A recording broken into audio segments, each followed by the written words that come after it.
Histoire de Pamela. Quand la voix devient une arme. Et si c'était moi? Et si c'était moi, cet enfant qui apprend très tôt que parler peut être dangereux? Pamela a grandi dans une famille qui, vue de l'extérieur, semblait normale. Il y avait des anniversaires, des repas de famille. Mais dans cette maison, il y avait une chose qui pouvait, en quelques secondes, changer l'atmosphère de toute une pièce, la voix de la mère. Quand la colère montait, la voix devenait envahissante, tranchante, comme une lame invisible qui coupait l'air. Pour un adulte, ce n'est qu'un cri. Pour un enfant, c'est une tempête neurologique, car le cerveau ne comprend pas encore les nuances. L'amygdale, la zone du cerveau qui détecte les dangers, s'allume comme une alarme.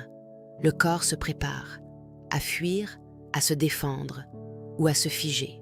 Pamela, elle, se figeait.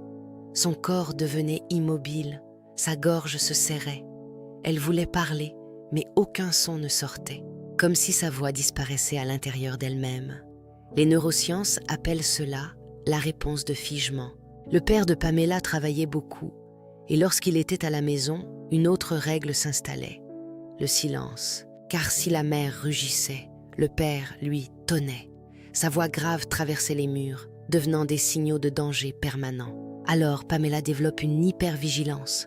Son cerveau apprend à scanner la pièce en permanence pour être en sécurité. Alors Pamela apprend à ne pas faire trop de bruit, à devenir petite, très petite, comme si exister trop fort déclenchait la tempête. Et si c'était moi, cet enfant qui croit que pour être aimé, il faut disparaître?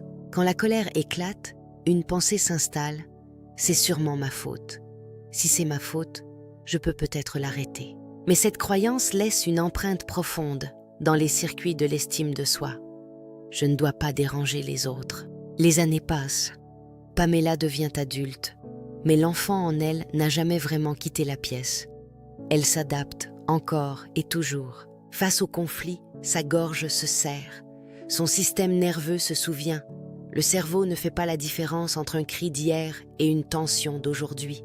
Mais ces traces ne sont pas une condamnation.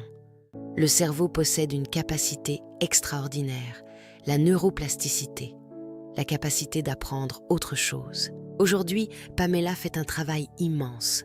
Elle réapprend à écouter son corps, à dire des phrases simples mais puissantes. Non, j'ai besoin de temps. Chaque mot prononcé est une victoire. Chaque limite posée est une réparation. S'exprimer n'est plus dangereux. Sa voix peut exister. Alors la question revient. Et si c'était moi? Cet enfant qui découvre enfin qu'il a le droit de prendre sa place, d'exister. La violence ne laisse pas toujours des coups. Parfois, elle prend la forme d'un cri. Aujourd'hui, posons-nous la question. Quand je parle, et si c'était moi, l'enfant en face?